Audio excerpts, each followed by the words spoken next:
Olá, eu sou a Rose e neste canal eu compartilho com vocês conhecimentos com base na arte-educação, na psicomotricidade e na neurociência.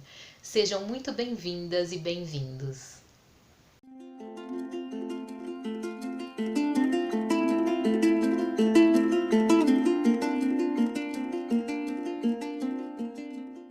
Às vezes a gente se pergunta: como eu posso ajudar a minha filha ou o meu filho a desenvolver uma autoestima positiva? Fica comigo que você vai saber nesse vídeo.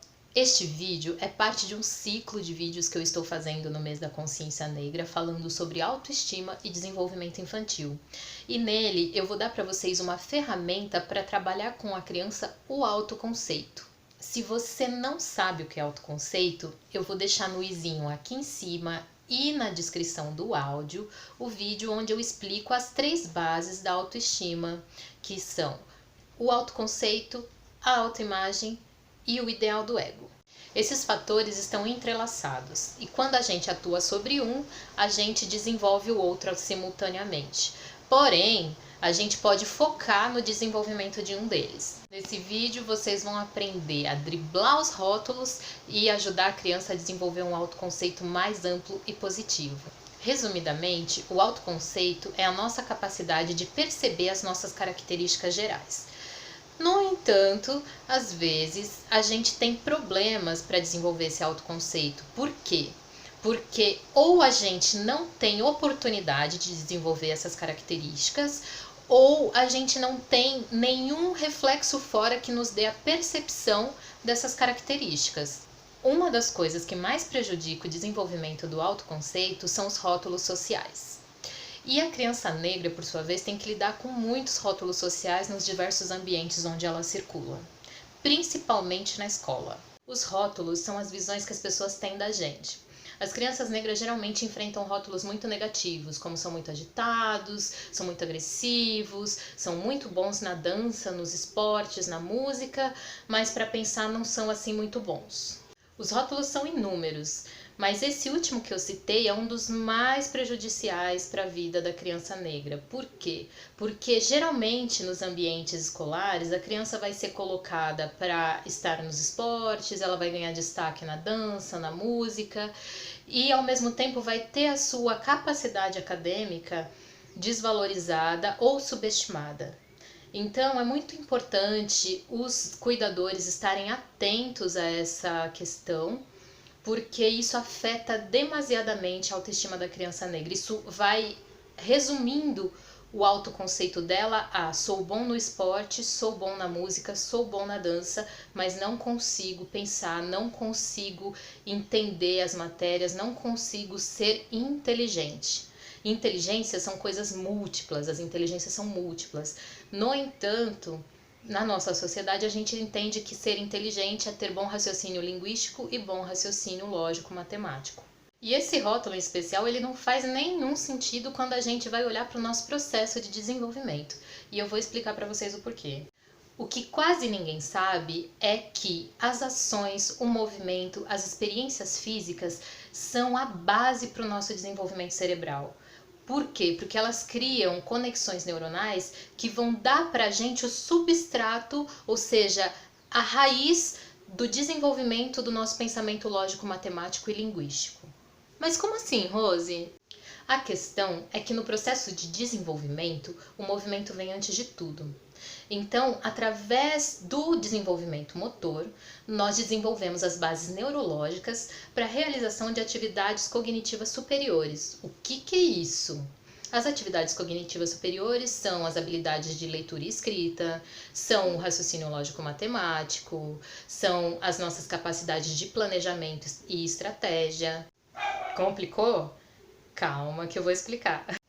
Correr, pular, mirar, jogar uma coisa longe, são atividades que permitem ao nosso cérebro ter experiências sensoriais de tempo e espaço e que vão criar as redes necessárias para a gente desenvolver o raciocínio lógico-matemático, por exemplo. Um outro exemplo é a percepção do ritmo.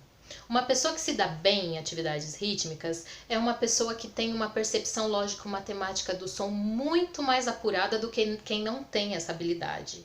E o que isso significa? Isso significa que essa pessoa tem a potencialidade de compreender muito melhor o processo lógico-matemático do seu entorno do que os outros que não têm essa habilidade. Rose, mas meu primo é baterista, é péssimo em matemática. A potencialidade em si não basta. Como diria um professor meu, energia potencial todo corpo tem, mas empregar é outro negócio.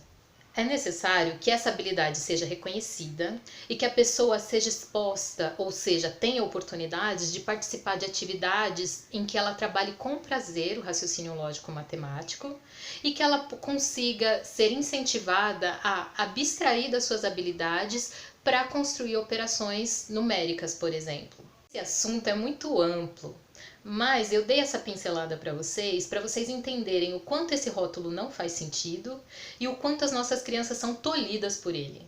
Uma outra questão é que dentro da organização social que a gente vive, que é a ocidental, o entendimento vigente, o que está enraizado na nossa cabeça é que a gente só pode ter uma habilidade, ou seja, a gente só pode ser bom em alguma coisa, em uma coisa, aliás. Agora, em outras sociedades, como as sociedades africanas, por exemplo, o sujeito pode ser bom em várias coisas, ele pode desenvolver várias habilidades. E é aí que está a chave da questão. Porque ao pensar que a pessoa só pode ser boa em uma coisa, a gente acaba por tolir todas as outras capacidades dela. E isso acontece muito com a gente, né? Visto isso que eu acabei de explicar para vocês agora. Não entendeu? Como assim? Eu vou deixar aqui embaixo o link da bio do Sheikh Anta Diop. Dá uma olhadinha para você entender o que é uma pessoa multipotencial. E depois a gente conversa. Agora, voltando para o autoconceito, é muito importante que os cuidadores dessas crianças desenvolvam ferramentas para fazer frente a essa rotulação e a essa castração das habilidades da criança. A dica que eu tenho para dar para vocês é a seguinte: ano a ano, façam junto com a criança uma lista com 3 colunas. Na primeira coloquem as habilidades dela, na segunda coloquem as dificuldades dela e na terceira coloquem as vontades de aprender dela. Essa ferramenta pode ser utilizada com crianças de todas as idades. Ela é muito importante porque ela ajuda a criança a mapear ela mesma, as suas habilidades, ela ajuda a criança a desenvolver uma curiosidade, uma vontade em relação a coisas que ela gostaria de fazer e também ajuda a criança a ir tendo a noção de tempo, percebendo a noção de processo e dá a ela uma estrutura de persistência e de superação também. Enquanto ela não sabe escrever, você escreve para ela e depois, conforme ela for aprendendo, você vai acompanhando. Isso é muito importante para ela e para você. Porém, PS1, é muito importante a gente deixar a criança colocar o que ela quiser. A gente pode sugerir coisas, lembrando a elas de episódios, de situações que elas viveram na escola, de alguma nota baixa que ela tirou, mas sempre na perspectiva de, olha, você lembra que você tem dificuldade nesse assunto, que você tirou nota X? Será que não é interessante colocar na nossa lista de dificuldades? Mas nunca coloque na lista da criança uma coisa que ela não quer. Deixa ela ir desenvolvendo essa curiosidade, essa habilidade de se olhar e perceber a ela mesma, independente do externo. Bom, eu termino por aqui. Nesse vídeo vocês ficaram sabendo um pouquinho sobre como os rótulos atrapalham o processo de desenvolvimento do autoconceito da criança. Ficaram sabendo como que o movimento pode ser uma ferramenta para o desenvolvimento cognitivo da criança. Eu também falei da perspectiva multipotencial, de que a gente não é obrigado a desenvolver uma habilidade só, mas a gente pode desenvolver muitas habilidades. E por fim, dei para vocês a dica da ferramenta que é a listinha de habilidades, dificuldades e vontades de aprendizagem para ajudar as crianças a desenvolverem aí uma autopercepção e um autoconceito mais amplo e positivo. É isso que eu tinha para conversar com vocês hoje. Qualquer dúvida, qualquer questionamento é só colocar aqui nos comentários. E se esse conteúdo trouxe uma luzinha para o seu coração e para sua mente, Curte, compartilha e se inscreve nesse canal porque a gente vai ter muito mais informações sobre esses assuntos.